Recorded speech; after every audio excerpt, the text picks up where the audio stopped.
a big drama story developing in the Blade and Soul community. So all 8 people that still play Blade and Soul were just outraged. One of their biggest streamers, Good Games Greg, turns out was threatening his fans with suicide if they didn't send him nudes. And some of the chat logs were leaked by the girls, and today at Splash TV we decided to investigate it and dive a little further, and even reenact one of the plays that he made. Obviously it wasn't meant as a play, but that's how it kind of comes across because it's so fucking silly. And yeah, that's about it. Obviously, Good Games Greg didn't actually kill himself or anything. He was just trying to manipulate the girls into sending him nudes, so he's kind of a piece of shit. The only really good one, well, actually the last 4 are pretty good, but the one that is green, it's Victim 2, Evidence 1. Okay, way to make it like a fucking court case. Victim 2, Evidence 1, is that what you said? Yes, if the jury could please go to their handbooks here and flip to that page as well. We'll all read along together. Is this the same guy as this Greg? Yeah, this is Good Games Greg, or as I like to call him, Good Nudes Greg. Isn't that a nice wisecrack, Kaya? You haven't heard that one before. Huh. So basically a general overview, Kaya. I think it's apt that we do that, since Splash TV investigative journalists were the first ones to break this story a couple days after it happened. So what we found was that this streamer for Blade and Soul, which is, it's a video game, Kaya. No, you suck. Come on. Oh, okay. Well, I tried. Go, take it away, Kaya. Do you even have ominous music? No. Well, I mean, I can play the trumpet. What was that thing? Oh yeah, Splash TV. So Splash TV, Dateline, NBC. No, actually, we get sued for that. Thank you for tuning in. This is To Catch a Nude Predator. Yeah, this is To Catch a Lawsuit. Online chat forums, they used to be plentiful, but now there aren't many except for Discord. But are your children safe? They might be watching streamers like Good Gamer Greg. I forgot his name. Either way, tonight in a special investigation, date night, FBC, Charles Hansen is in charge of this investigation. Take it away, Charles. So, we cracked a big story today, Kaya the Swift. What we found was that a popular Blade and Soul streamer was actually threatening suicide to his underage, well, not all underage fans, I don't mean to misrepresent the good fellow, but threatening suicide to his female fans if they didn't send him nudes. Can you believe this? Can you believe the audacity of this man, Kaya? Yes. Alright. I can believe anything evil that comes out of YouTube, but can you at home believe it, dear watchers over the age of 50 who may have children or nephews or grandkids in high school? You will not believe the evil crawling on this website called YouTube. Not only is it corrupting your kids, it might soon take away your TV. No more Fox, no more NBC, no more CNN. And then once it takes away your TV, it's coming for your guns too. That's right, folks. But today we're gonna focus on the big story. Good Games Greg, also known as Good Nudes Greg, as I call him. That's a pretty good wisecrack. Is to show you actually these heinous crimes, we will now reenact the horrible act of him soliciting nudes from an probably suspected underage individual who is very uncomfortable with them, but appears to be a weed, just like him. So she cannot just block him, she has to drag it on and on and on. And scene. Who do you want to play? I think you do Greg justice. You would definitely do Greg justice when he's like fading away. Alright. So I'll play the girls. That's a compliment, but alright. It was 1:36 a.m. Greg received a message. Yes, I know. Idaho, Texas, 22 p.m. That was so wrong. Literally everything about that was fucking terribly wrong. The 24-hour format plus the PM. And you leave it in, whatever. It's fine, yeah. We'll roll. Alright, So, yeah, all right. From the top, sorry. Okay. Yes, I know. Sigh, sent me some pictures of you, okay? Hello? You had me terrified. Well, Not normal pics. Nani?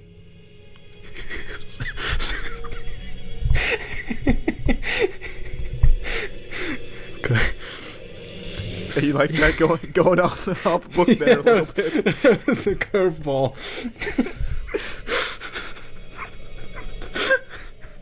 Sorry, okay. Well, fuck. Send me some pictures, okay? Not those kind of pictures. Hmm? You know what I mean? I thought you didn't care about stuff like that. It's different this time. And why's that? Because of the situation. You promised. I really don't want to. And don't break your promise. You know what will happen. It's sexual, and I'm highly against stuff like that. You agreed no limitations. I'm trusting you with my life. So keep your promise? There's got to be something else. No. It's the only thing. The fact that it's hard for you is why it will work. I don't want to do it, because you're just going to post it everywhere. No, I will not. I promise I will not even keep it. You have my word. I'll look at the pics once and not even save them. Yeah, I love that. Believe me, I'm only looking at them one time. Then you'll just use it for your own pleasure. And you can remove them from the conversation. No, I won't. I'm not like that. You should know that by now. You can trust me. I'm trusting you with my life. Trust me to be honest. I'm really not comfortable with sending nudes to people. I know you aren't. If you were comfortable doing it, it wouldn't be special. That's some fucking sick shit right there, Greg. That is fucking stupid, yeah.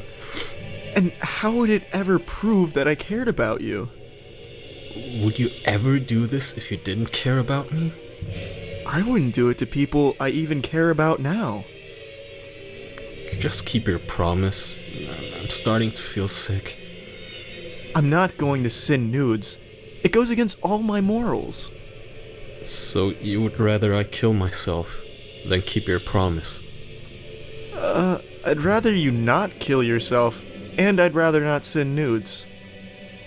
Are you scared that I won't be trustworthy with them? It's not that. It's more the fact that I have some dignity as a woman, and I'm not going to throw it all away. Maybe not full nudes. Oh, I have to zoom in on this one. The case study gets smaller. Yeah, me too. Still, I'm not going to show you just my boobs either. So you're breaking your promise? I don't want to, but if you're really going to put me against my dignity as a woman and sending nudes, I'm going to have to go with my dignity. I'm not a slut. I'm not asking you to be a slut. I'm asking you to trust me and show me you really care about me. I'm not asking you to sleep with me, just a minor flash. I'm not even that sexually attracted to people I'm dating, so it's not really sexual for me, it's trust. Think of it as chaining in front of your sister or something. What the fuck? It's not, it's trust. The only way to really trust someone is to get the nudes. That's how me and my dad really came to trust each other too. There's other ways to test my trust. This is the only way I can be certain. It's like those cheesy, like, oh, I have to inspect your boobs. It's like cheesy. It's like a porn intro. It really is. I have to conduct a inspection of your buttocks. Anyway, okay. This is the only way I can be certain. If it makes you feel better, I can send one in return. Since I'm deciding to trust you too, and since I'm kind of famous online, it's a much bigger risk for me. I don't want a nude of you. I just offered to make you feel better. I've never even taken a pic like that before. Also, I'm not going to let you do something so dumb at the risk of your own job. Why? Are you not trustworthy to not post it online? I'm willing to trust you and risk my job to show that you can trust me. You are recording this, right, Kai? Like, I don't want to have to have read this whole thing for no reason. Yeah. Okay, sweet. Nope, shit minimized. Okay. He scared me. I'm not gonna do something so stupid. You shouldn't do something like that so easily. Wait, I lost my place. Okay. It's stanza Why? 4 of Act 3. Why? I'm about to kill myself. Compared to that, nothing really matters. There's other ways to do this. Also, suicide should never be an option. If the only way to be certain if someone cares about you Jesus, you butchered that. This is a tough one. Wow. If the only way to be certain if someone cares about you at all is for them to send you nudes. Sigh. Just never mind, okay? Forget all this. I knew it was dumb to trust you or think you cared. I'm just going to end my life. I'm sorry I made your life worst. The worst? He's not even being generous there. No, not at all. I'm not going to forget this. I'm giving you a choice then. Keep your promise, or I kill myself. I hate to make the choice, but you knew the choice when you made the promise. I pick neither. If you don't pick, it'll be the second one. Or we could get you help. Help won't help.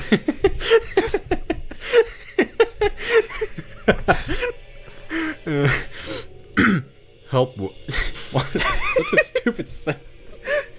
You gave me the fucking hard one. You knew. No, just wait till we get to the really confusing parts. We get some James Joyce level shit. Help won't help. I've tried. Just never mind. Choice 2 it is. You really do need help. And maybe you just didn't try it in a good environment. Please? Sigh. I'm just going to get this over with. What was that, a fucking buzzer? How do I make the wrong answer?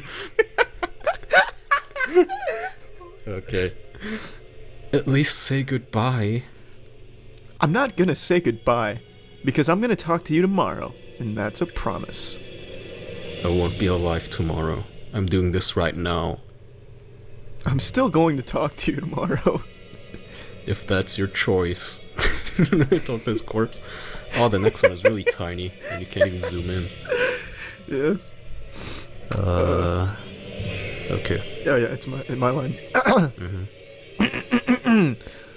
Promise we get to talk tomorrow? I'll be dead.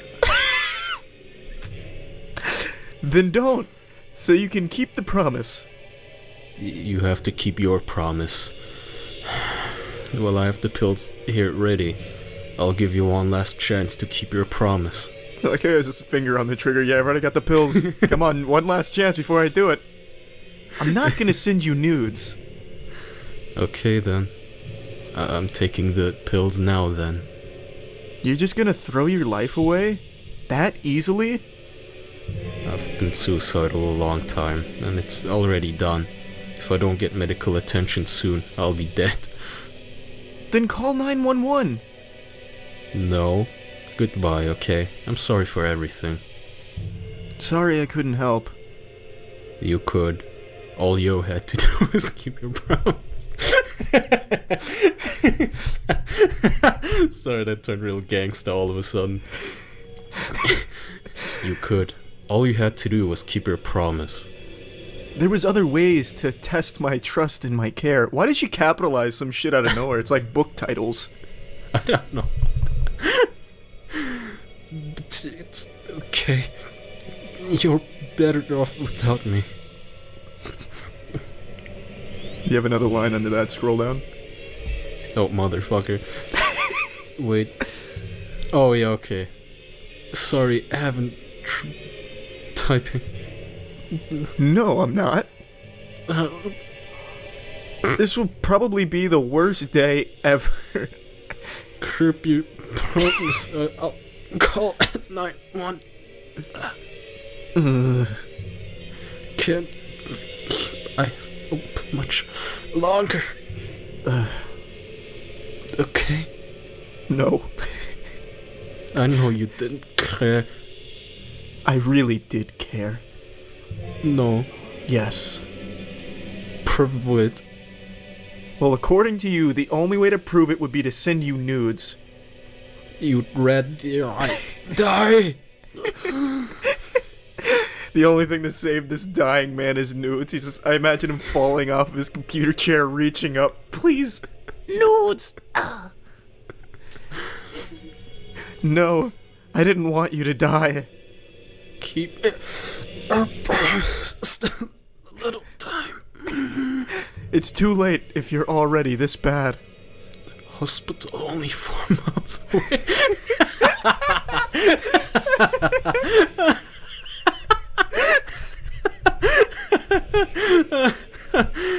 You're a fucking idiot, Greg. Wow, if you're watching this, good God. Then go. I promise.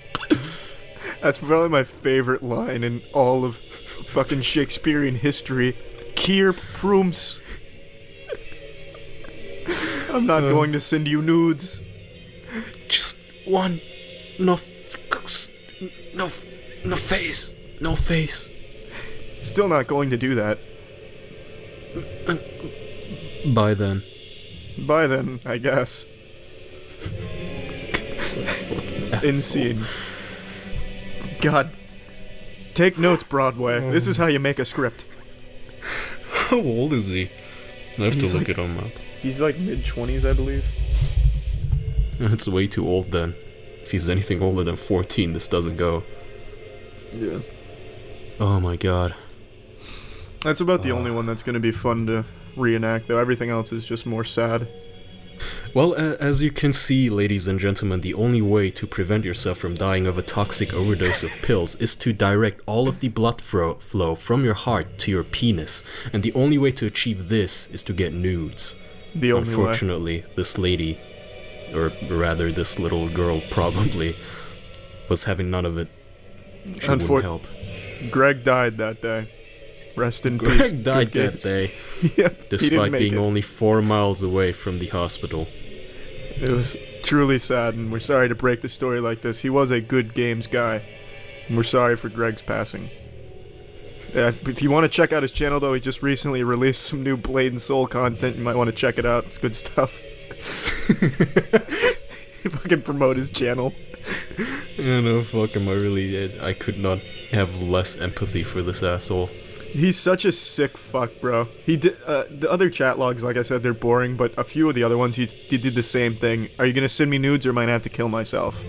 It's fucking sick. He's an actual fucking They're villain. not funny at all. Not at all. It's he just says it like that. He's like, "Are you gonna send me nudes, or am I gonna have to kill myself?" Why would he do this on his own fucking face and account? What an idiot. Why would he? I like do how he this at says all? he's famous and huge too. Like I'm taking such a huge risk. I have 600 subscribers. Well, actually, he fucking tanked himself with this. I went on the Blade and Soul subreddit, and they're making memes about curb your prompts. Oh. That's good actually. Fuck Yeah, him. he fucking destroyed himself now. So I guess he was taking a much bigger risk. Yeah, I guess, yeah. Idiot. Yeah, he's a fucking piece of shit, though. Like a real piece of shit.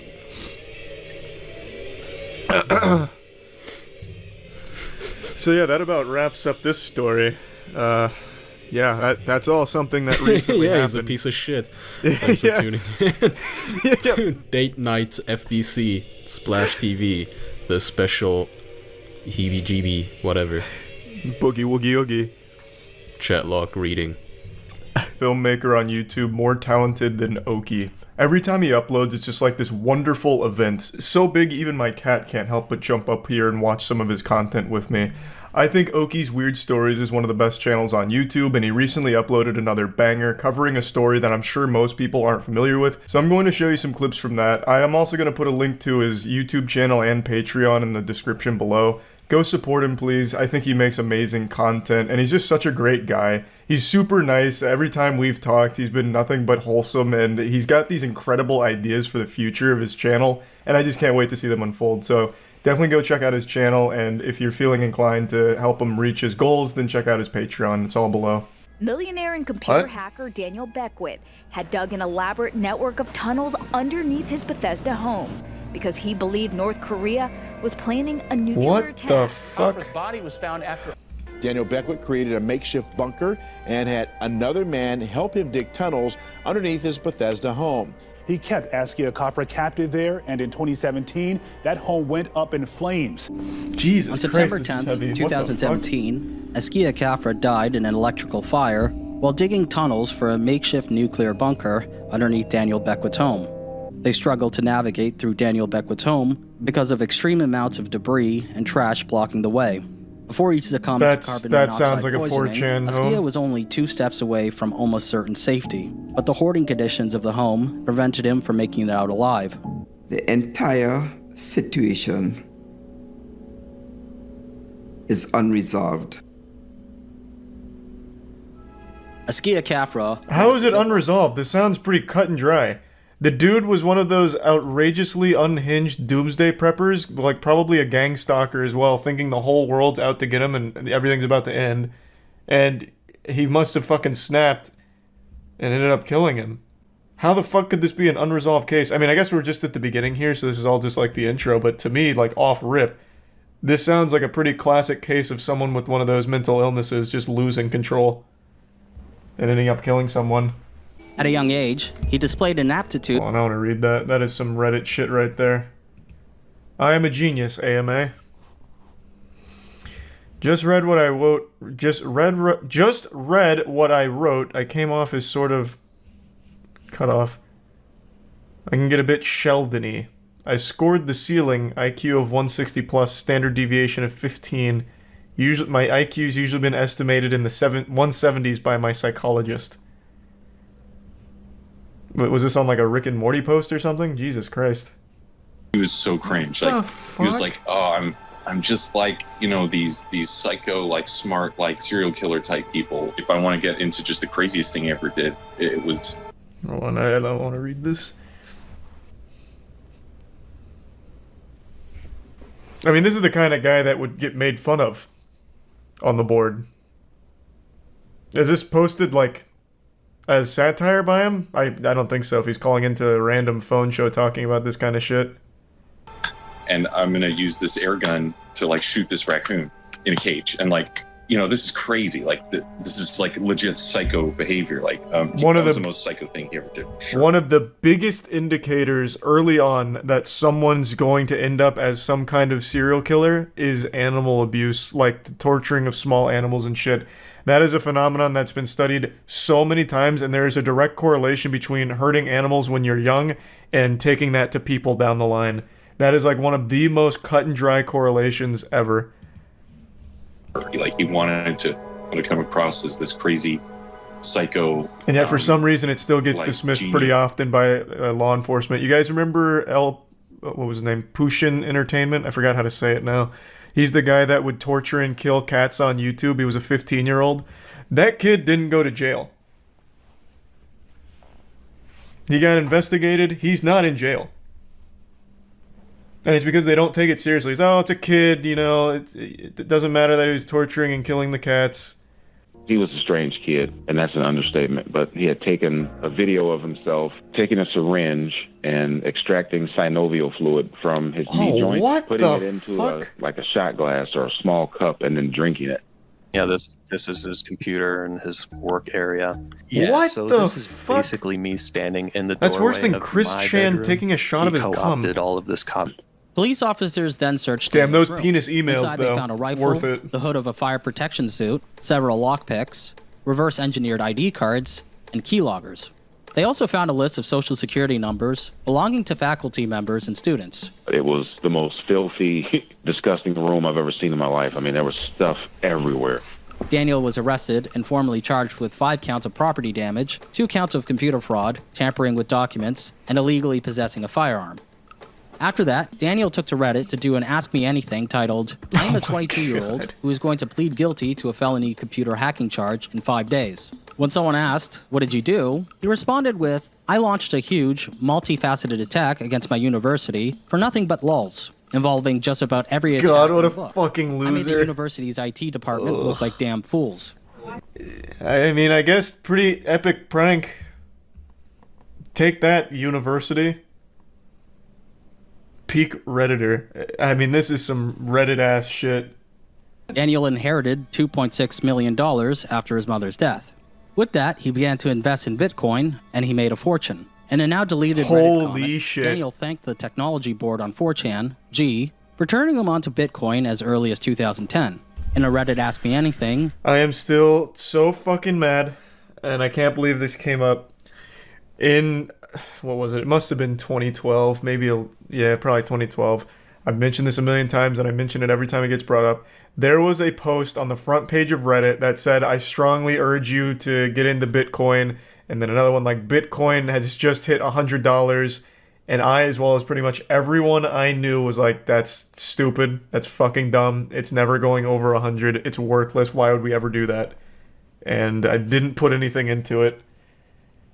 God damn. So this was this seems about right, though. This seems like the kind of person that would actually put money into Bitcoin back then. You had to be out of your fucking mind to think it was a good idea.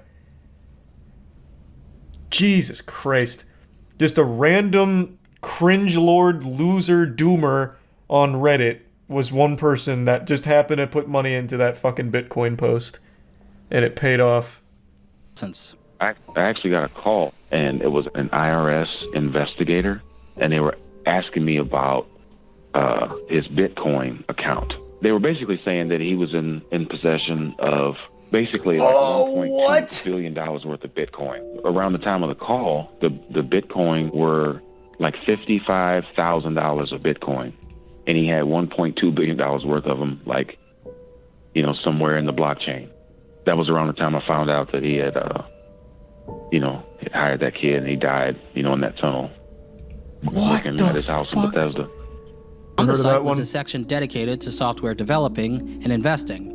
One day, while watching the infamous farmer bro, Martin Shkreli, live stream on the site, he first laid eyes on Daniel Beckwith. Daniel, who used the handle 3alarm lamp scooter, impressed Saskia.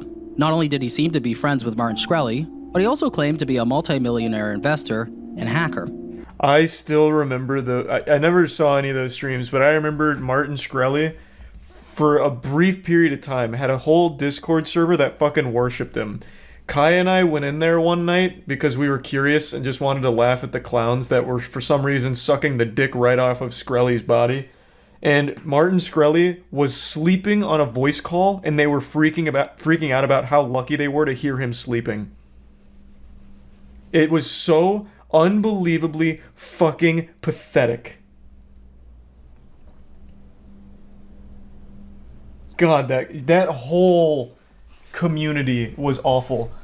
And when he did get arrested, I don't remember exactly what happened, but they were like, "No, this is outrageous. He didn't do anything wrong. What? Oh my God, this is blasphemous!" Fucking crying, losing their mind over it. It was a cult. Martin Shkreli's farmer bro. He's the guy that did like the 10,000% price hike on Fuck, what was it? What drug was it? I don't remember now. Insulin? Was it insulin? Yeah. I think it was insulin. And I remember him saying that, I thought it was kind of odd. Like, oh, interesting, this guy's a bunker. What do you have a bunker for? And I remember him saying, I've been building this for a while. It's just to keep myself protected and safe in case of a nuclear war or a nuclear disaster. With Daniel's fucking funding, huge they red bought flag. brand new tailored suits Wow. in preparation for their meeting with the Teal Fellowship manager. All they had to do was make it to the meeting on time and make a great pitch. But unfortunately, that didn't end up happening. I don't remember how, but we somehow end up putting in the wrong address. But we end up going to the wrong location. At that point, we're just like, we're just freaking out. We don't know what to do. And we get to the meeting and we're about maybe 15 minutes late. Why a red flag? He isn't wrong. Is that bait? Hey, excuse me. I've got to go back down to my bunker for my canned food just in case of a nuclear war breaking out real quick. Are you serious? That has to be bait. That's like actual gang stalking behavior.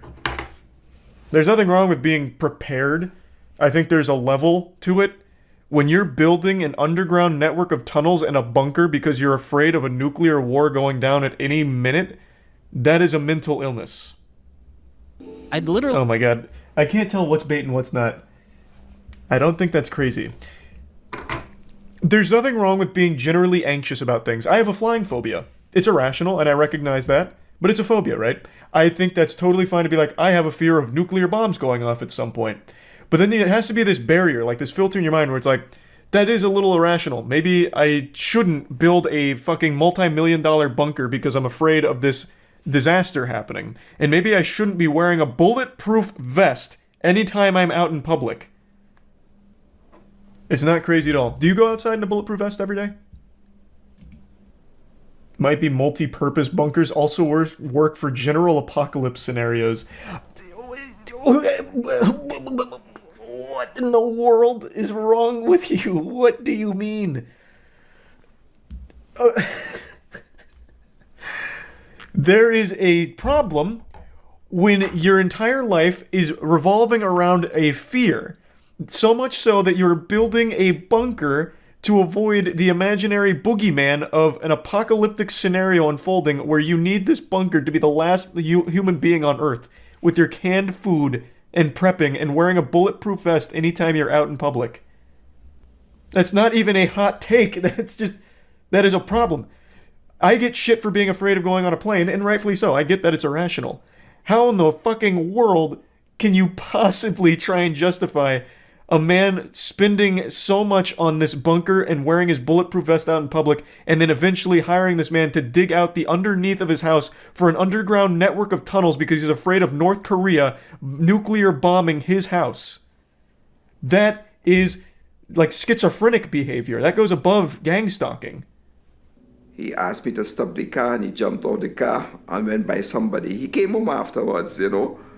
But you see, you also, as a father, you have to be careful that you run off a child permanently.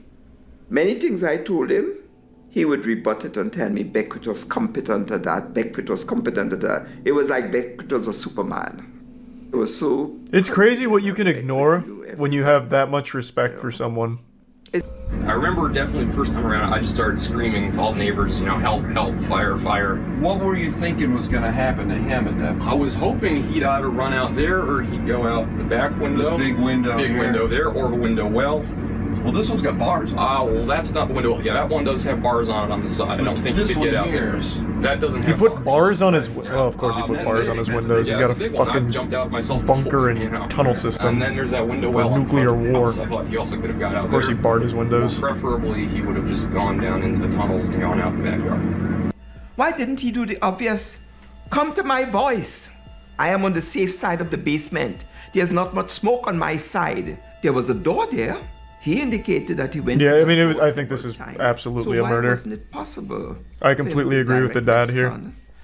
Daniel said that he tried to get inside the house to save Askia a total of 4 times, but that he was driven back by the overwhelming heat. During his attempts to enter the house, he said that he removed a propane tank, gas cans, and other combustibles. On the way out, you told me originally that you took a couple of gas cans. Yeah, but I never found those. Well, one was supposed to be in the front yard and the other was on the side. Okay, so I didn't get that. So somebody might have walked off with them. Jeez. Okay. I'm no expert here, but this looks like some absolutely fucking terrible acting that I'd see in like a bad Hulu original like The Grim Cuddy. What? Someone must have walked off with one of the gas cans that I was put in the front yard? Jeez. He said that I will say, and before we continue, people are asking, well, why would he kill him? Clearly this guy is unhinged. I think that much is very obvious. He's very worried that everyone's out to get him. He wears the bulletproof vest when he's out in public. He duct tapes Askia's eyes, blindfolded him to get him to the tunnels. Duct tapes his eyes so that way he's blind when he goes outside for fresh air because he's afraid Askia may turn on him at some point and tell people where his bunker is.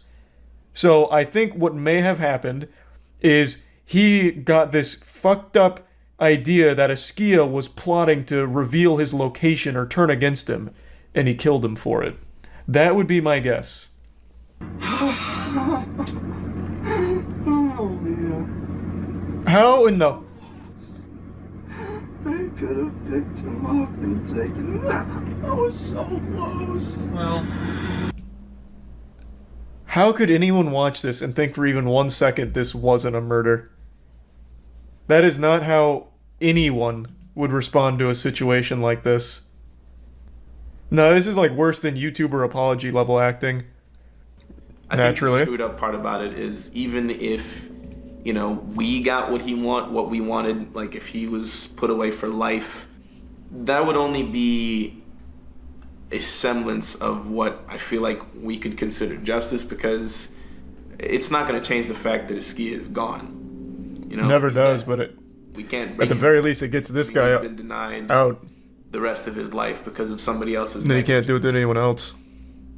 Because I mean, according so far to the story, Iskia wasn't the only person, right? He mentioned, was it the Dick Rocket guy? Someone else had also worked on the tunnels. It wasn't just Iskia that Beckwith had convinced to lend aid to.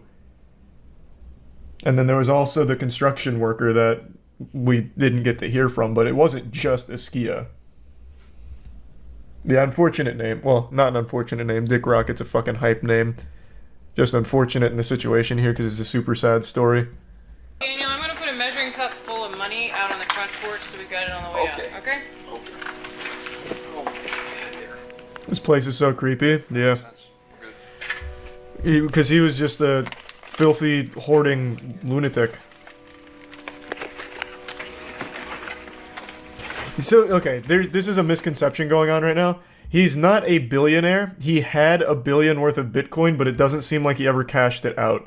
So I believe, according Oki said, at the time of this, he had about 16 million in actual cash. But he had the $1 billion worth of Bitcoin somewhere that he never cashed it out. So he's not actually a billionaire if he doesn't have access to it. And it looks like he never cashed it out. But yeah, multi-millionaire. Very, very wealthy. Right now, 2 more stories you need to know about as we head into this week. A bizarre case will finally come to an end tomorrow. Daniel Beckwith is set to be sentenced. Now, I want to let you know, that is great news. Murder. The judge at the sentencing gave him 9 years. 1 less than the minimum. Gave him 9 years. What the fuck is the point in having a minimum sentencing when it comes to a crime? What the fuck? The reason the minimum is there is that it's not supposed to go lower. How can you just be like, yeah, I'm just gonna disregard that? I don't... What? How does that make any sense? I don't think he paid off the judge. It doesn't seem like he had access to his money. That makes no fucking... It's a goddamn law. Like by giving less than the law dictated minimum, wouldn't that be breaking the law from her? What? Can that happen? What about my feelings? Don't I matter? You know, you are praising this gentleman who did a criminal act, who 12 jurors believe committed. Okay, how about this? Even if he didn't kill him on purpose, which I really do still feel he did, what the fuck does he offer society? He walks around in a bulletproof vest and hires people to work on an underground bunker in complete secrecy, blindfolding them, refusing to let them outside with their eyes open without giving them duct tape glasses, and just sits in his fucking hoarded, shit-stained, diaper-filled house. What is he offering to society? But he doesn't even offer money. He doesn't spend his money. Half of his money was in fucking measuring glasses. He doesn't even fucking spend it. That makes no sense. That actually makes no sense. Now I am starting to believe the conspiracy that he did somehow pay off someone somewhere. That makes no sense. No sense. Even if, again, you don't find him guilty of killing on purpose, or what was he charged with? The depraved heart manslaughter? I'm getting charges mixed up. Even if you don't find him guilty of that, saying that he has a lot to offer society, so I'm not going to give him the minimum. But he, for the last fucking 20 years, has done nothing but live in a hoarder's house and build an underground network of tunnels because he's afraid of a nuclear fallout. Jesus Christ. But I'm starting to believe more in the briberies thing. Because, again, he had tons of money. He never spent any of his money. Maybe he dumped it all at once into this. Why was Daniel able to enter the basement several times during the fire and roam freely enough to remove gas canisters? That's a great fucking I question. also don't understand why Daniel told him to escape through windows, which mostly had steel bars on them. And that's what the father instead mentioned. Of directing Askia safely to one of the doors that he testified he had used repeatedly. I don't know, it was probably like years later that it really hit me that I'm not gonna see. What a great fucking point here. I actually didn't even think about this one. Because he did confirm he went down there multiple times.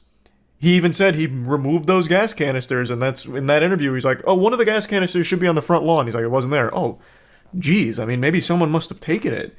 That is a great point. If his exit was blocked by so much hoarding debris, how the fuck could Daniel go move around in there, maneuver things, and freely just take some shit out?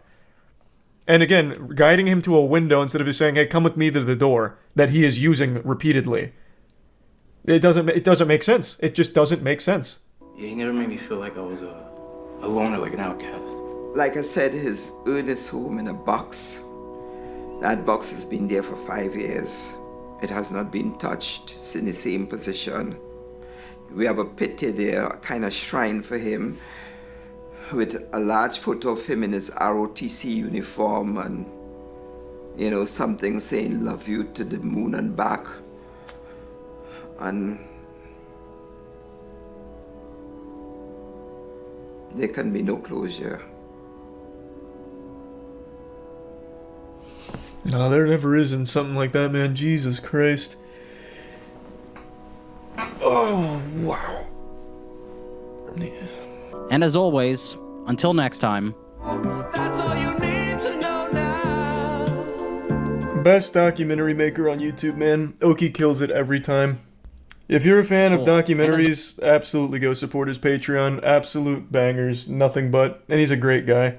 Man, that video made me mad, though. Not because of Oki. The story made me mad.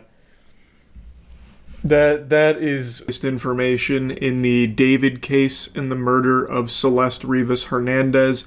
I know I've made a couple videos yapping about this, and it's a really genuinely difficult topic to even talk about because of how disgusting it is.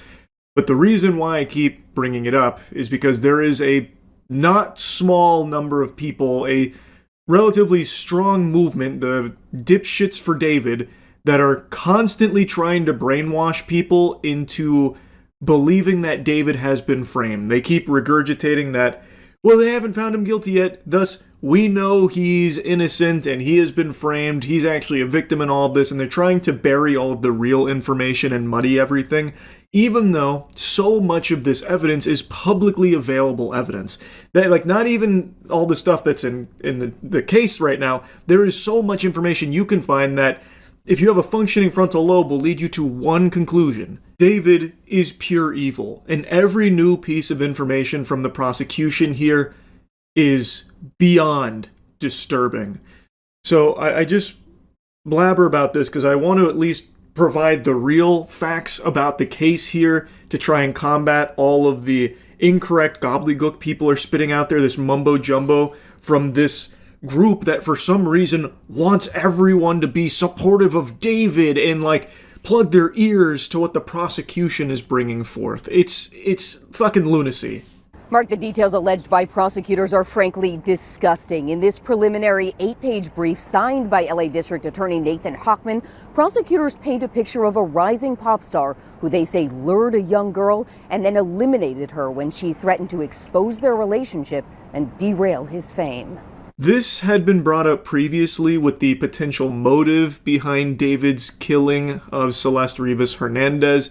He had known her since she was 11 and sexually abused her, and he didn't even hide this deplorable situation here. She had appeared in like streams, there's videos of the two of them together. His community was even aware of her, but according to the mods, they didn't know that she was a child. They were unaware of her age, nor did they know that she was reported missing. I don't know if that's true or not, or if the mods are just trying to cover their own ass so they don't end up on the hook and in trouble. Couldn't tell you, but the point is, there is a lot of evidence with these two publicly together in photos, videos, all of that. And at some point, it is alleged that she made a threat about making it more known that she's a child. She is a minor. And thus the prosecution alleges that the motive was David wanting to save his career, because if that information got out, it would damage his blossoming career. So in order to try and save that, he killed her. In court for the second time today, attorneys for the singer, whose real name is David Burke, fought to seal the brief that prosecutors believe lays out a specific timeline and evidence of 14-year-old Celeste Rivas Hernandez's murder. Prosecutors allege Rivas Hernandez and Burke first met when she was just 11 years old, and they have explicit sexual photos of the two. The brief also claims Burke stabbed Celeste several times and watched her bleed to death. Now, in the previous information that was provided by prosecution, they were talking about the child pornography that they found on David's phone. Now they are also saying that there are explicit sexual photos of David and Celeste together. So that is probably the child porn that they were referring to then. Also saying that the two had met when she was 11. And the autopsy report was recently made public, where the cause of death was revealed to be sharp objects through the torso. So they are alleging that David stabbed her multiple times and then watched her bleed to death. In the days after prosecutors claimed David had slaughtered Rivas Hernandez, they say he purchased tools to dismember her body. Prosecutors say Amazon delivered 2 chainsaws, a body bag, and blue inflatable swimming pool to David's home, all ordered under a fake name. Prosecutors say David cut off 2 of her fingers because one of them had a tattoo of his name on it. Prosecutors also allege they have text messages that discuss sex between the two, her pregnancy, and an abortion. Every new piece of information that comes out from this case here is just shockingly evil. Like, this guy is the fucking devil, man. Holy. It's unthinkable. Just actual unfathomable evil. So, there's allegations that she was pregnant and also had an abortion. And they also have evidence of text messages exchanged between David and Celeste about sex. There were some headlines floating around earlier, like yesterday, that apparently said that, this is from Celeste to David, that all they do is have sex and hang out, and she wants something more than that. That's so fucked up. This is a child that David is routinely sexually abusing. Now, the method of chopping up her body to try and hide it was never disclosed to my knowledge, but here the prosecution is saying that they found evidence that he had purchased chainsaws and an inflatable pool, and that's how he was dismembering her corpse. Her corpse was found in pieces in the trunk of his vehicle after roughly 5 months decomposing in there. And another thing is, with this information about her pregnancy and abortion, it reminded me that when this story was first breaking and I was first covering it, there were a lot of like screenshots being shared around of things David had said to his community, and one of them did mention a child on the way.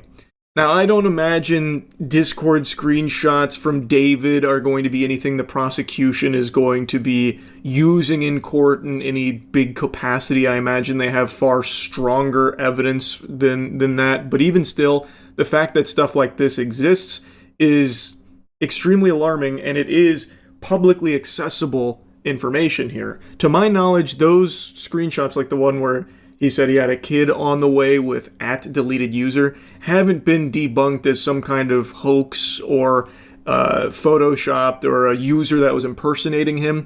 I haven't seen anything to that effect, but community members seem to think that he was joking about that it was just a bit of a goof about the kid on the way.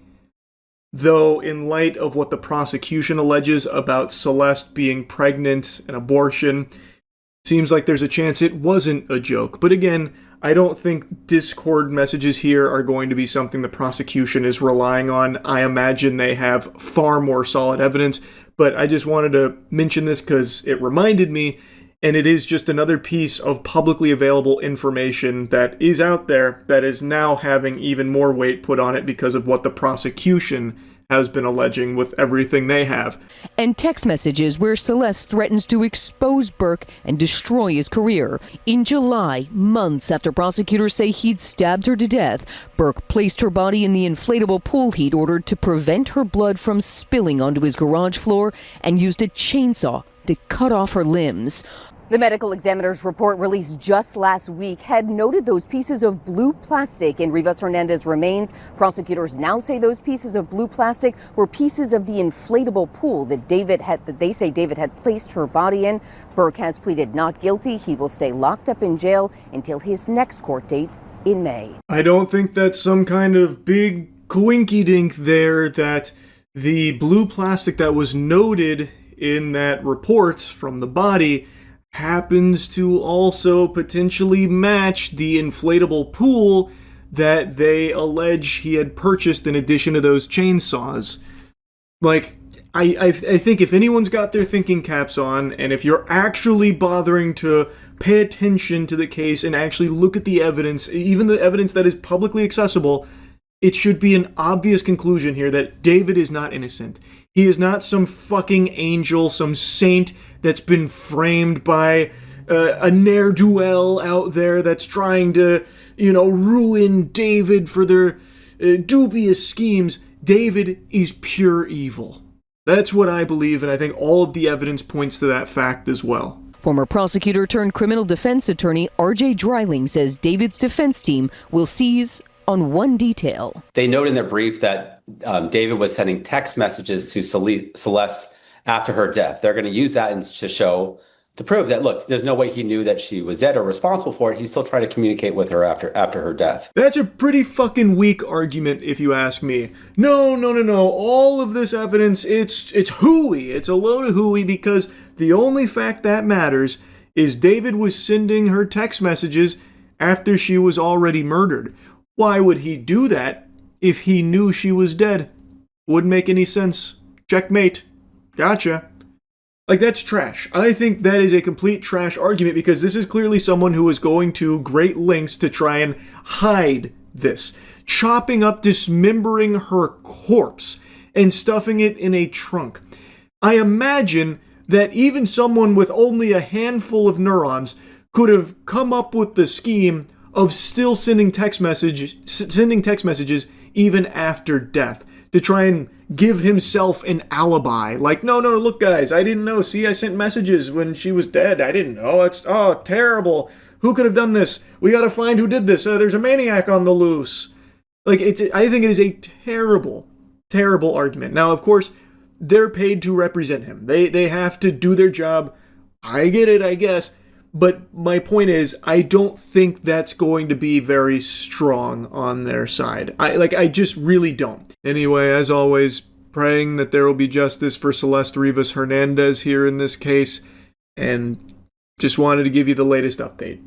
A couple nights ago, and my father was raving and couldn't stop talking about a case I'd never heard of that apparently is just wrapped up. The Alex Murdaugh murder case. And in fact, it extends beyond that. The entire Murdaugh family murders. This is a very high-profile case that I just hadn't heard of until my father started lecturing me on it like I had just taken a criminology course. He apparently followed every single piece of evidence that dropped. He watched every trial, everything. My dad studied the tits off of this case like he was going there to prosecute Alex Murdaugh himself. And it piqued my interest. It made me want to learn more about it. So I went to the best goddamn channel on YouTube for things like this, Legal Eagle. Legal Eagle recently made a full, beautiful breakdown going over every single piece of evidence and every single key point in the entire Murdaugh history. So I'm going to put a link to that in the description, but I just kind of wanted to share it with all of you because this is one of the more deep and disturbing cases I've learned about in quite a while. So I just wanted to share kind of the gist of it with all of you, but I highly recommend watching Legal Eagle's video on it if you want to learn the most about it and see how everything unfolded. You see the Murdaugh murders. So my dad just told me about that. I didn't know anything about it. And he was apparently embezzling money for a long time, a pathological liar, an oxy addict, and he snapped and killed his son and wife. My dad was telling me all about it, apparently. Or, not apparently, my dad was telling me all about it. Apparently, it was a wild case, and I didn't hear shit about it. Yeah, apparently the prosecutors had a video that the son had recorded that proved that Alex Murdaugh was lying about his whereabouts on the night of the murders. So I guess the story was they were killed at like the dog kennels on their property. Alex Murdaugh claimed that he wasn't there that night at the kennels, and he had like a couple alibis because they had his whole phone record. Apparently he called a ton of people to try and get a couple alibis. And eventually the prosecutors showed a video that his son had recorded literally minutes before he was murdered. His son he killed also got in a boat accident that killed a girl named Mallory Beach, and also was the only witness to his housekeeper dying, and he embezzled her life insurance. Oh, what the fuck?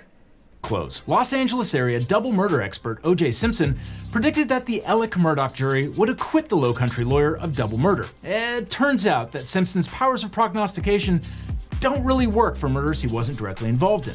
It wouldn't surprise me in the least if this guy beats this case. So before I explain... It's crazy. It is crazy. We have O.J. Simpson on Twitter dropping reaction videos, giving his opinion on how another murderer could potentially beat their case. That blows my mind. Randolph Murdaugh Sr. was elected solicitor in 1920 and served until he was killed by a freight train in 1940. Sounds like a murder. That sounds like an actual old western murder where they tied him to the train tracks. Don't know the situation, it literally just sounds like he was murdered. Now, some people suspected that the freight train incident was a suicide because no one could figure out why Randolph's car stalled on the tracks.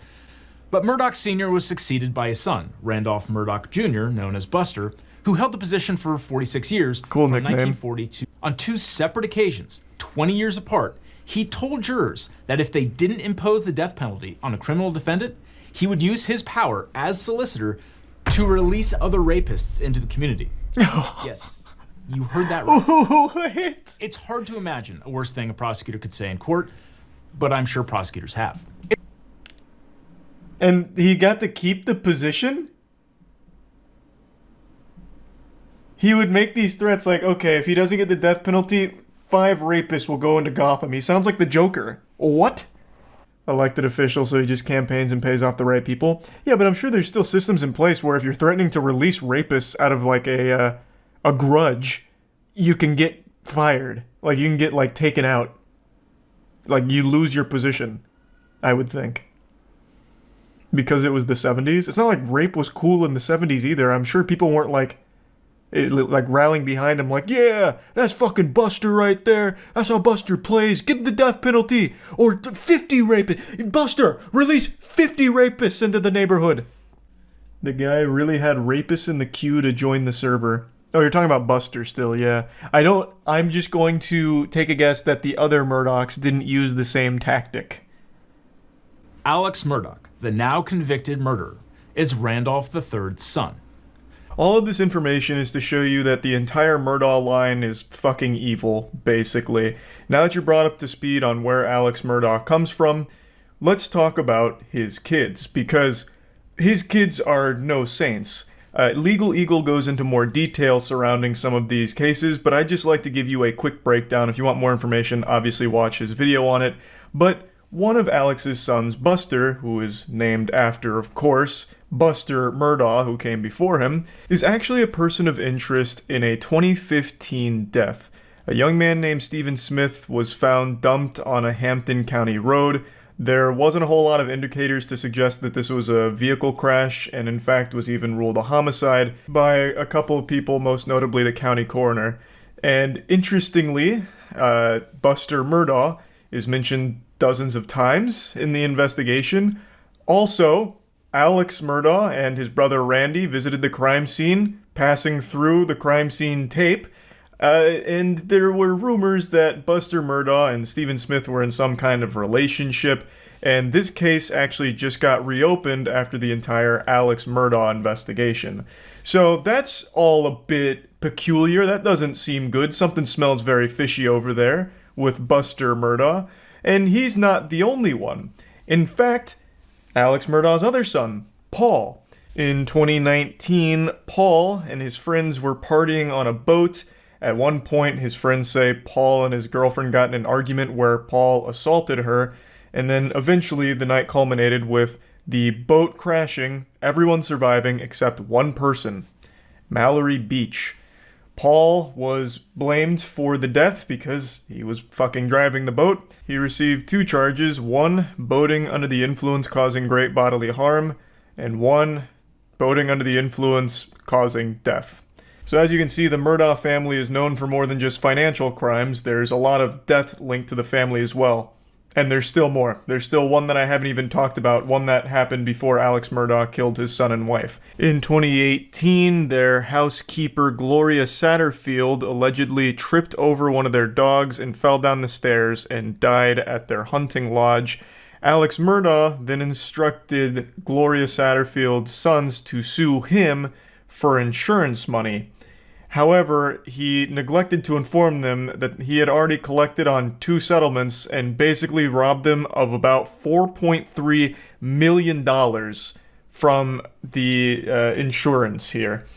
The man is just pure evil, just a shriveled, pruny, fucking ghost-looking motherfucker whose entire bloodline seems cursed and is nothing but bad news. It is disgusting. His lawyer said he planned to sue Alex and Maggie personally because they allegedly kept a beer refrigerator at the hunting lodge and underage kids were free to drink up. Given the scale of Alex's financial crimes, discovery of his assets would have revealed years of Murdaugh's criminality.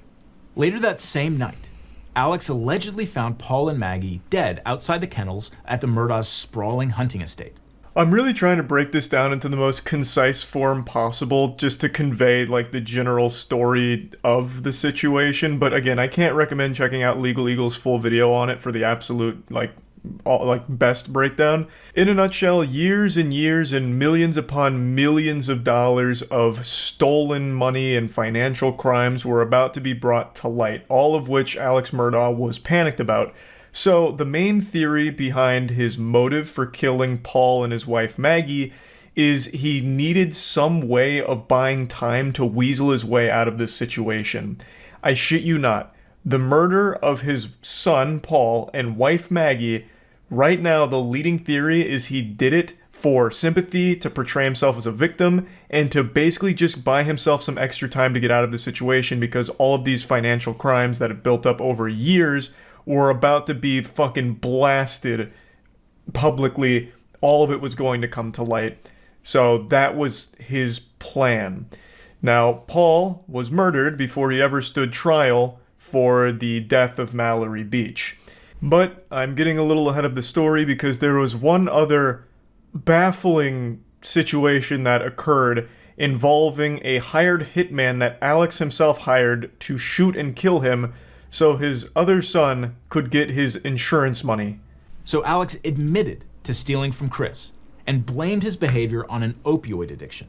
And then hours later, that same day after that conversation with Chris, Alex was shot in the head. Yes, seriously. Does this seem like a far-fetched Netflix series yet? So now we're at the part that I know. Everything that preceded this, fucking wild. No clue. But now we're getting into the part that my dad was talking about, and now I'm kind of in the know on where all this goes. Chat just educated me about this, so I have the spoilers here. But I guess I won't drop the spoilers. But I see now what has happened and how things have got to this point. Yes, but I mean, I'm okay. Alex later admitted that he hired his cousin Eddie to shoot him, so Alex's remaining son Buster could get the life collect on a insurance. $10 million life insurance policy. But Apparently, Cousin Eddie wasn't up to the job because the gunshot Good picture, wound was National just a graze Lampoon. that temporarily blinded Alex. Eddie would also turn out to be Alex's oxycodone dealer. Alex later admitted that he stole from his law partners and clients to fund his addiction to painkillers. According to Hold on, then my dad's calling me about the Murdoch shit that I just sent him with this. Hold on. Yeah, well, did you even know about all of the Murdoch shit with his family? Like how his son is most likely responsible for deaths as well? Yes. You And his son that, like, was in the boat accident. yeah, the boat. Yeah, the whole deal. I mean, yeah, I know all the background of the whole thing. Yeah. And then how he tried to set up, like, his own... Yeah, I just got to that point. Cousin Eddie to, like, a hitman to shoot him for the life insurance policy for Buster. Yeah, and then they fucked that whole thing up. Okay, I didn't know if you knew any of that because you didn't mention it. That shit's crazy. Well, see, that's why I haven't been playing any games. I got so into this shit. I'm like, I can't stop. It's like, see, that's why I said this is 10 times better than the goddamn O.J. Simpson. Yeah, no, this is absolutely wild. I had no idea it was like so deep reaching. I know. See, that's what I'm telling you. So you think it's pretty cool, right? Well, cool is like probably a weird word to use for it, but like it's fascinating. Like it feels like it's some kind of crazy movie. Yeah, he's really into the whole Murdoch shit. He got like encyclopedic knowledge on this whole thing apparently. He didn't even mention the family stuff, so I thought that'd be news to him. Yeah, no, this whole family's rotten. Although I haven't heard anything about the mother, so maybe she didn't do anything terrible. I have no idea. For violent schemes. Real quick though, was his plan actually to die? Like, did Alex Murdoch hire Cousin Eddie, Goofball McGee, red-blooded patriot fucking wild maniac to come shoot him and kill him? That's wild. So his plan was actually to die. He said, come shoot me in the head. And then he survived. He's like, damn it. Time to change plan. Wow. Hey, a lot of things can be said about Alex Murdoch, but God damn it, he gave it 110%. This man was ready to literally kill himself so that way his son could still have some fucking cheated funds. $10 million life insurance policy. The drug dealer. The trial's biggest bombshell was an unsent Snapchat Yes, video. this is the one that my dad was talking about. Alex told police he had last seen his son and wife 90 minutes before he found their bodies. Several witnesses testified that they could hear Alex's voice in the background of the video. Hey, he's got a bird in his mouth. Come here. Did the Snapchat video influence Alex's decision to testify on his own behalf? Almost certainly yes. The very first yeah, and I think that is very clearly his voice in the Snapchat video. Very clearly. thing Alex did on the witness stand was fess up that he lied about being at the kennels. Alex admitted it was his voice on the video. Were you in fact at the kennels at 8:44 p.m. on the night Maggie and Paul were murdered? I was. Did you? So then he absolutely just admits to a lie right there. I do want to point out, this man's got some wild hair coloration here. This looks like a weird slider in a Dark Souls creator. He looks like a French fry with like some cheese sauce on the top. That shit is going hard. You lied to SLED Agent Owen and Deputy Laura Rutland on the night of June 7th. I did lie to them, and I'm so sorry that I did. Other than lying to them about going to the kennel, I was very Holy cooperative shit. in every aspect of this investigation. When Alex's brother Randy overheard Alex trying to bribe a nurse to let him use her phone, he thought it was suspicious. And brother Randy called the police and the story began to unravel. Oh, Jesus Christ. SLED sketch artist and spent... Man, this guy just straight up looks evil. He looks actually soulless. Those are some hollow, empty devil eyes right there. 100%. Sometimes people just look the part. But in an earlier interview with investigators, Alex had actually implicated his groundskeeper. He also told the jury that someone angry about the death of Mallory Beach committed the murders. These inconsistencies undermined Alex's credibility. Then there's the mess with Alex's financial crimes. The prosecution argued that Alex's financial crimes couldn't be separated from the murders, because exposure of his vast financial crimes was one of the motives speaks to his for killing characters. Maggie and Paul. Well, not only that, I imagine that also helps to demonstrate, make a character profile, right? I don't know if that is actually something that's usable in court, but doesn't that also serve to poke holes in the credibility, since all of these financial crimes hinged on a bunch of lies and embezzlement and all of that? Or is that not allowed? Every single one of these, you had to sit down and look someone in the eye and convince them that you were on their side when you were not. Wow, that's hardball. Do you remember even one of them?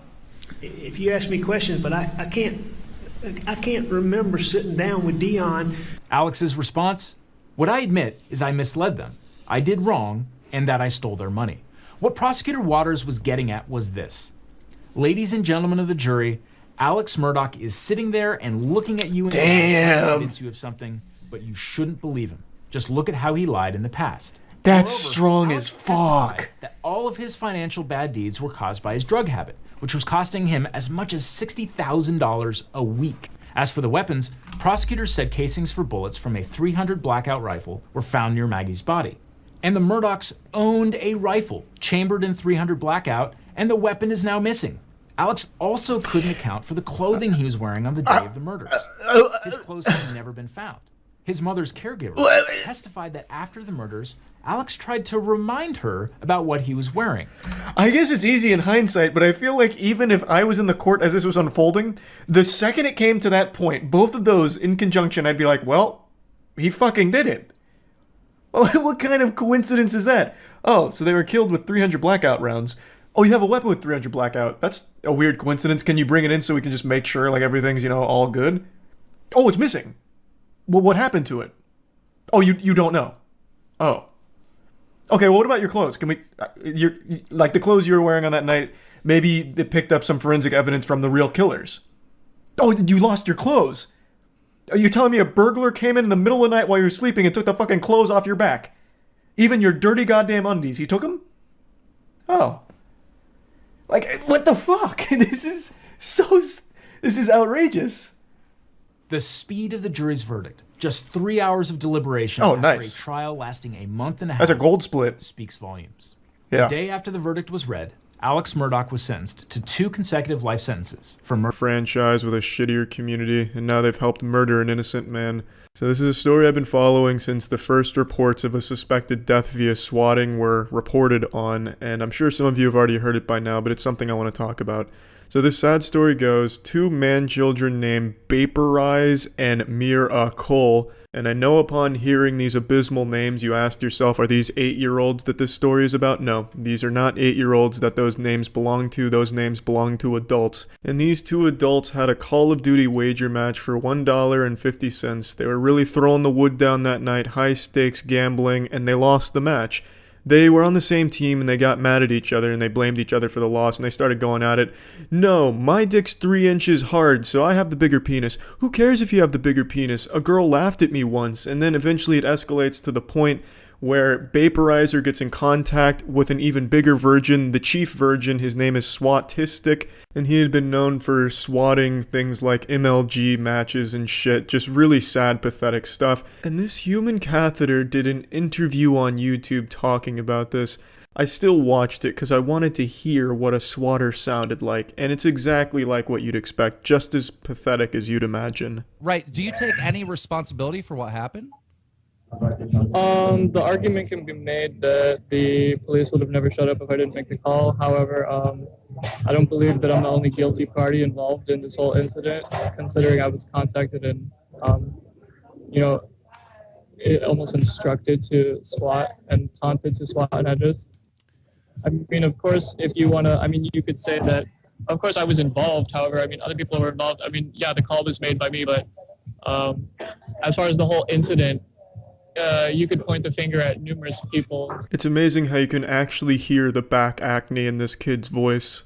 And the way he talks, it's like he took pages right out of the Tumblr experts playbook, like the fucking incel section of Tumblr who gives advice on what to do when faced with authorities. He just, allegedly, well, I guess you could look at it that way. Well, one could say I had access to, due to multiple interpretations, there's a multitude of factors at play. I suppose you could deduce that I pushed him into the shark-infested waters, but it was the shark that killed him, not me. And it's sad that I have to compare sharks to cops because sharks aren't even out for as much blood as cops are. But anyway, once Vaporize gets in contact with Swatistic, they attempt to dox and swat Miracle, but Miracle, in an attempt to prove that his cock is 3 inches hard, reaches out to Swatistic and says, "Here's my address, swat me, pussy boy," and here's the tweet. So he does, he swats that address, but Miracle, being the brave man he is, gives an address that isn't his, belongs to an innocent man who gets killed by the cops when they show up. In his interview with Keemstar, the kid shows no remorse at all, nor does he take any responsibility, and passes the blame off onto the other two kids, and I do agree, they have a big part to play in this. I think all three of them should have the same sentence, which is life in prison, because they contribute absolutely nothing to society. They fucking have Call of Duty wager matches for $1.50 and then kill an innocent man over it. What good do they bring to society? They're just downright sociopaths. None of them felt any empathy for what happened. It wasn't just the kid who actually called the SWAT. Miracle, the one who gave that address, was laughing about it on Twitter. Vaporizer is not to be heard from. They all deleted their accounts and shit. But I really don't think it can be that difficult to find out who these three dudes are. The fucking NSA can watch me jerk off in the middle of my kitchen through my coffee maker. How can they not find who owns these horrible Twitter accounts with these horrible fucking names? And now I'd like to talk directly to the people who say, well, it's not their fault, it's the cop who killed him's fault. No, it's definitely their fault. That wouldn't have happened if they didn't call the police. But the police are also very much to blame here. So, according to the family, what happened is the police were banging on the door, the husband opens the door and is immediately shot by a cop. Immediately shot. Why the fuck is he immediately shot? You go there because it's a reported hostage situation. I understand it's very high tension, you're nervous, you're on edge, but you knock on the door and someone opens the door. That's the expected response. Why do you panic and shoot him? It's like a pizza man going to my door because I ordered pizza. He knocks on my door, I open the door, and he fucking blasts me with a shotgun because he wasn't expecting me to open the door. What the fuck were the cops expecting? Did they think he was gonna bust through the second floor window like Action Man and land on the ground and turn himself in? Why did they freak out because he opened the door? I don't get that response at all. Everyone's like, oh, I feel so sorry for the cop. He's the real victim here. He's gonna have to live with that for the rest of his life. No, the cop is not the real fucking victim here. The real victim is the man who got killed and his family that he leaves behind now. I feel absolutely nothing for that cop except hatred. He's either A, the most untrained officer on the force, and the force benefits from him not being there, or B, just a bloodthirsty menace. Now, if it's the former, what kind of training do the SWAT go through? They're supposed to be the elite. They're supposed to be the best of the best.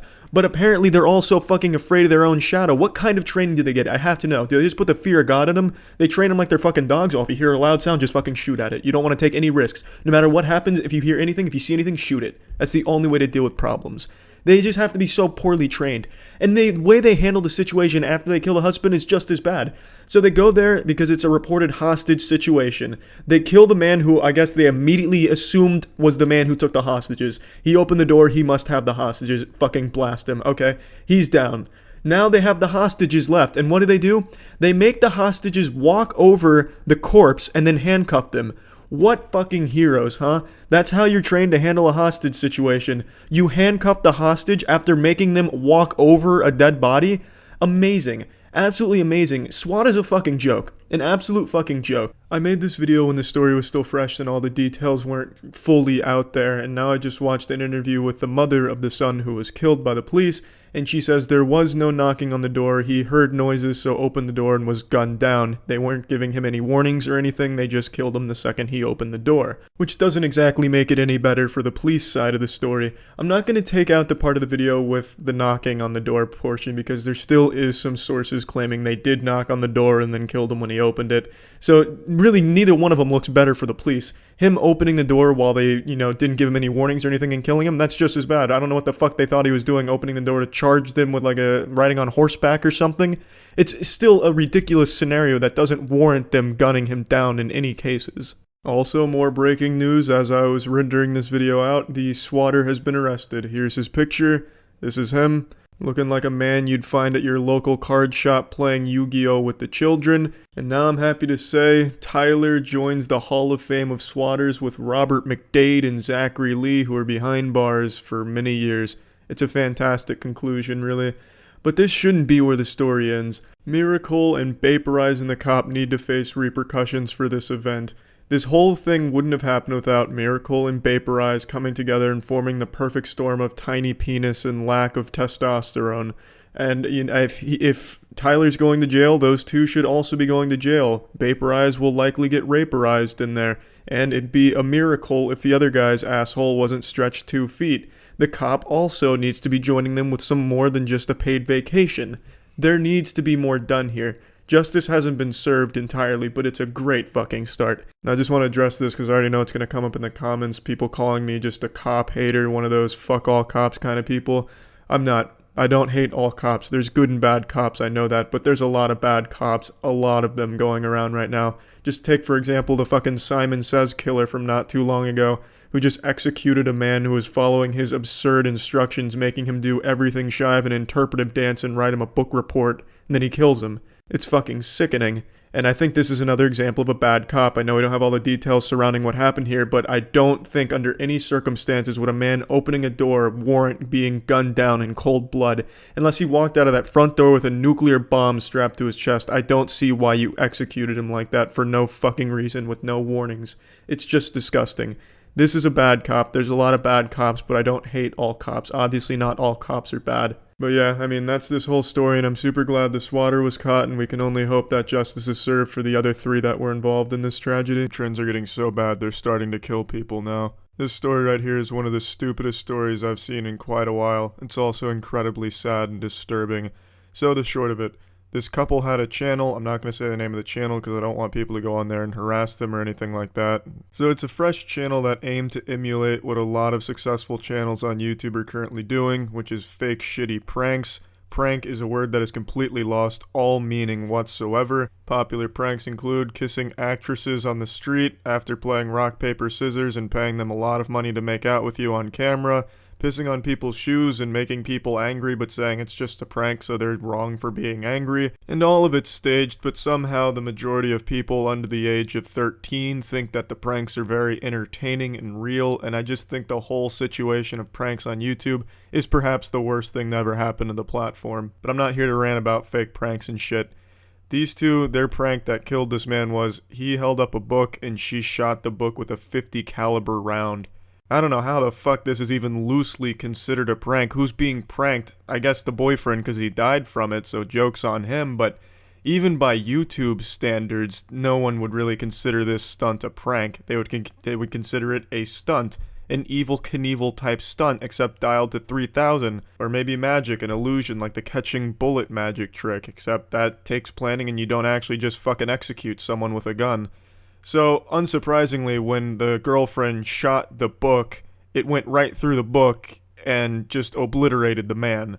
He died, and it was right in front of their 3-year-old daughter. I don't know how the fuck they got their hands on a .50 caliber round. That's not exactly easy to acquire. That's not something you can just walk outside and pick off of a fucking bush. But somehow they acquired the tools necessary for this video idea that they thought was going to explode and go viral.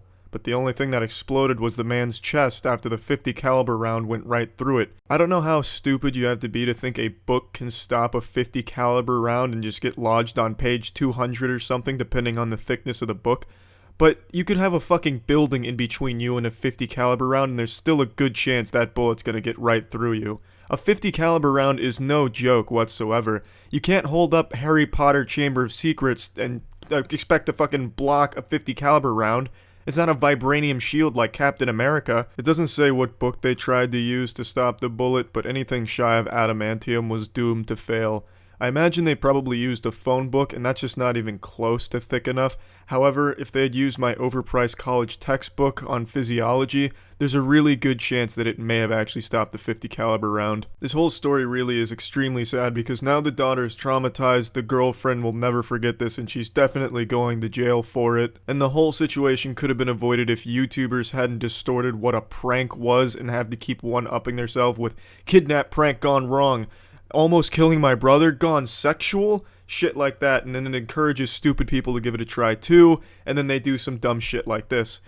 Now, in a world of fake pranks on YouTube, I will commend these two for at least giving it the real deal. They used a real .50 caliber round, a real book, and this was a real gone wrong prank. Well, that's about it. I just wanted to share this story with you because it made me extremely sad and angry to read about it.